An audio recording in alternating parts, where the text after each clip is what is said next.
Shalom kekasih Tuhan, pada hari ini kita akan mendengarkan satu renungan yang berjudul The Power of Speak.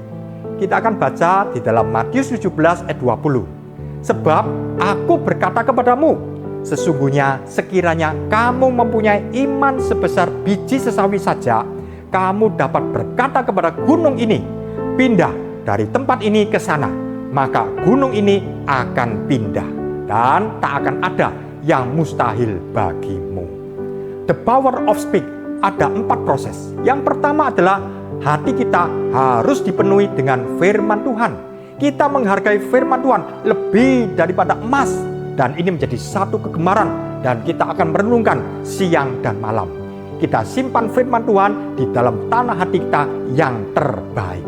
Dan firman itu tidak tinggal diam, tapi firman itu roh dan hidup. Dan firman itu adalah Allah itu sendiri.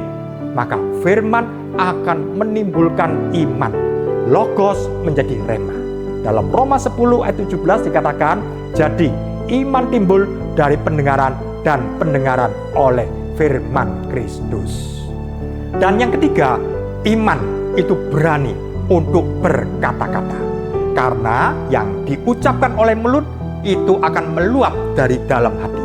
Kalau hati kita percaya, maka mulut kita juga akan memperkatakan firman Tuhan.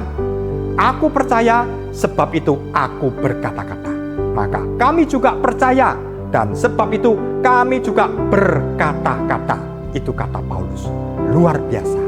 Dan yang keempat, kata-kata itu akan menjadi kenyataan. Ada kuasa di dalam perkataan itu. Baik itu perkataan yang sesuai dengan firman Tuhan atau perkataan negatif. Kita harus berhati-hati, sebab apa yang kita katakan itu akan jadi. Kita deklarasikan kata-kata firman Tuhan, maka saudara dan saya akan melihat kenyataannya. Di dalam Matius 21 ayat 21 dan 22 kita baca, aku berkata kepadamu, sesungguhnya jika kamu percaya dan tidak bimbang, kamu bukan saja akan dapat berbuat apa yang kuperbuat dengan pohon ara ini, tetapi juga jikalau kamu berkata kepada gunung ini, beranjaklah dan tercampaklah ke dalam laut, hal itu akan terjadi. Dan apa saja yang kamu minta dalam doa dengan kepercayaan, kamu akan menerimanya. Yang percaya katakan amin. Jadi the power of speak ada 4 proses. Yang pertama adalah hati kita dipenuhi dengan firman Tuhan. Maka hati penuh dengan logos. Yang kedua, firman itu menimbulkan iman. Logos itu menjadi rema. Dan ketika iman itu muncul, kita akan berani untuk berkata-kata. Rema yang dideklarasikan. Dan yang keempat, kata-kata itu menjadi kenyataan. Rema menjadi kenyataan.